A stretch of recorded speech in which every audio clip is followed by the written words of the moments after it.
亲爱的朋友，历史相册是致力于探索历史、文化和知识的频道，目的是鉴古知今。我们将视频分为10段，前9段为历史故事碎片，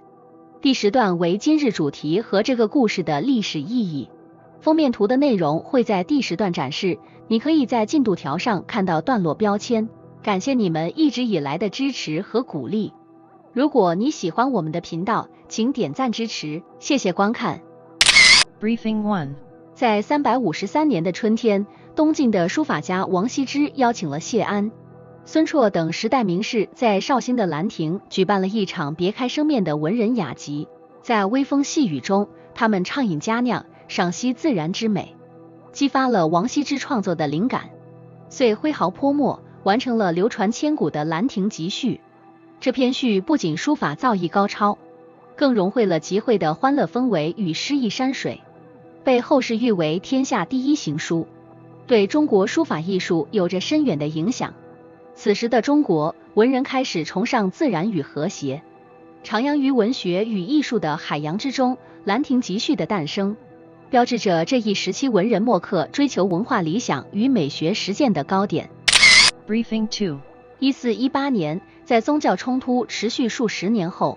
若望23世在康士坦斯召集的康士坦斯大公会议最终宣告了天主教会大分裂的结束。这场会议不仅是信仰上的一次大和解，也是人类历史上的重要事件，意味着西方世界回归了宗教统一。这对于当时正处在混乱中的欧洲来说，无疑是巨大的安慰与希望。它标志着天主教教会权威的重新确立，并对未来的教会治理和宗教改革产生了深远影响。此时，在遥远的中国，明朝的永乐年间，正是中国历史上的盛世之一。永乐大帝通过宝船下西洋等行动，扩展了与外界的联系和影响。中西方世界虽远隔万里，却都在为未来铺平道路。Briefing 4。1500年，身着盔甲的探险家佩德罗·卡布拉尔带领着一支葡萄牙船队跨越汹涌的大西洋，最终抵达了一片神秘的土地，后来被称为巴西的地方。他宣布这片丰饶而广阔的土地属于葡萄牙王冠。这一发现不仅为葡萄牙带来了巨大的经济利益，也为欧洲的殖民扩张揭开了新篇章。而这一年，在远东的大明正值弘治年间，中国的明朝朝廷依然闭关自守，对于遥远大西洋彼岸的动向知之甚少。卡布拉尔的航海不仅开启了一个国家对一个新世界的统治，也象征着一个大时代的来临。两个不同的文明即将在未来的岁月中相互影响。Briefing 4。1906年，一场特别的奥运会在希腊雅典举行，被称为借鉴运动会。虽然这场运动会未被国际奥委会正式承认，但它在奥运历史上却开创了重要的先例，证明了即使非正式的奥运也能吸引全球关注和参与。同一时期，中国正处于晚清时代，面临着内忧外患，国力日渐衰微。1906年，中国的维新派努力寻求变法自强，如同雅典的奥运，虽未得到时代的完全认可，却为未来的变革种下希望之种。这场奥运会不仅为体育世界带来新的视角，也间接影响了当时中国维新派的国际视野和改革思想。Briefing 5。1911年，清朝政府做出了一个具有历史意义的决定，使用美国退还的部分义和团赔款，创办了清华大学。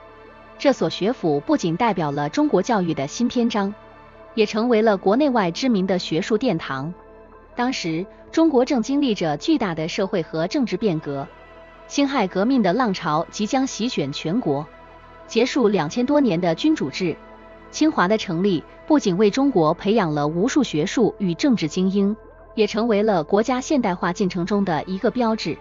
这所大学的诞生，从一个侧面反映了中国在动荡时期对教育和自强的重视，预示着一个新时代的到来。Briefing 6。1912年，在远离中国的圣彼得堡，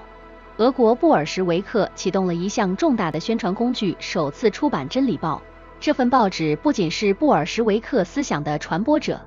也成为了俄国社会主义运动的象征。然而，随着1914年第一次世界大战的爆发，《真理报》被迫停刊。与此同时，在中国，1912年标志着中华民国的成立，结束了数千年的封建帝制。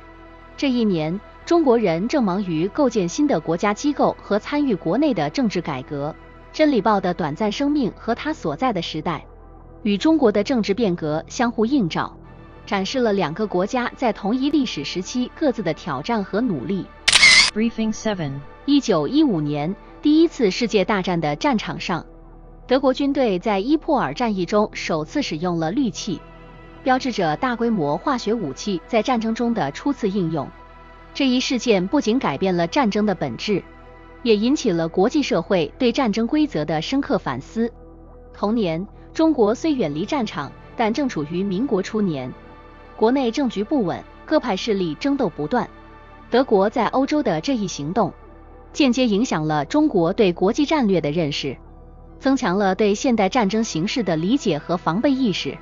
伊珀尔的化学攻击不仅是武器发展的一个转折点，也为后来全球反对化学武器的立法奠定了基础。Briefing 8 1930年，在伦敦，5个世界大国英国、美国、日本、意大利、法国签署了伦敦海军条约，目的是限制和削减海军军备。这一条约旨在通过减少军备竞赛来维持国际和平，反映了战后国际社会对于避免冲突的共同期望。同一时期的中国正在经历国民政府与各地军阀的激烈斗争，以及对外抵抗日本的侵略压力。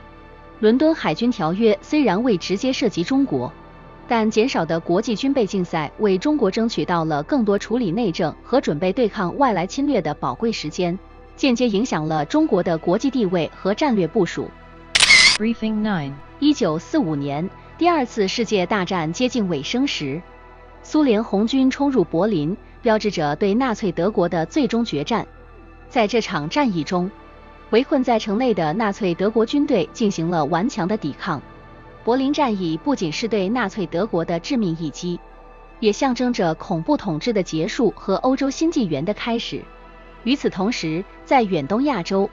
中国则在与日本的战争中也即将迎来胜利。柏林的战役在全球范围内产生了深远影响，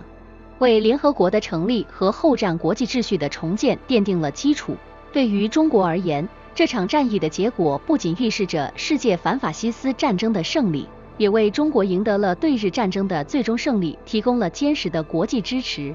Today's topic 1983年，正是冷战时期的一幕。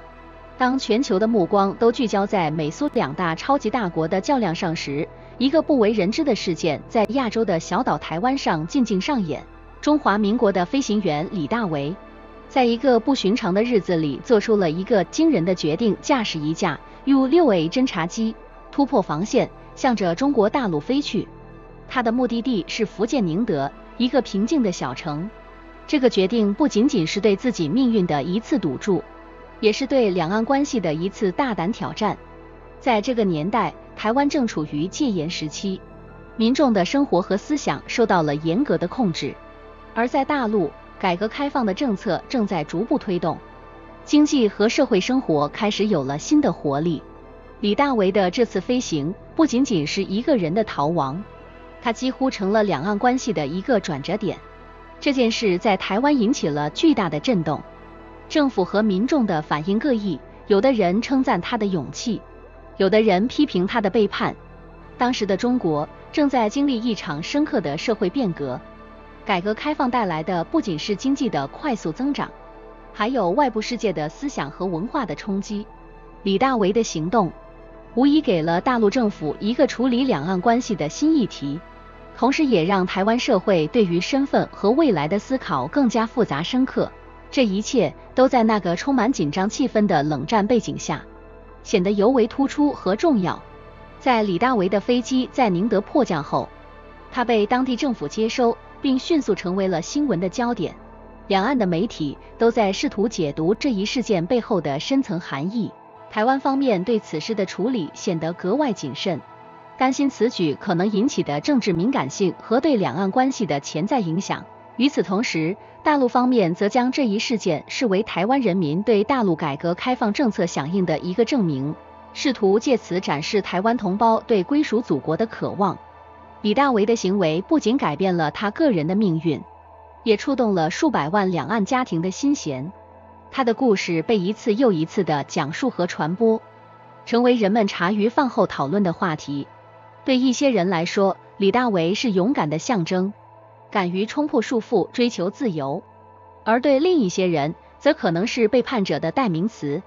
无论如何，这一事件都深刻地影响了两岸关系的发展轨迹，成为了历史上一个不可忽视的节点。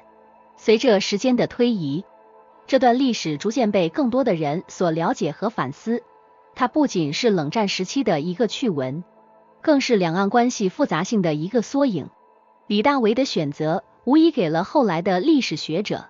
政策制定者以及普通民众更多的思考，关于身份、自由以及和平共处的可能性。这一事件让我们认识到，历史往往是由个人的选择和勇气共同编织的。Historical meaning。 李大为驾机逃离台湾并在福建宁德迫降的事件不仅是一次个人的冒险行为，它也具有重要的历史意义。首先，这一事件发生在冷战背景下，两岸关系紧张，因此它直接影响了两岸的外交互动与政治态度。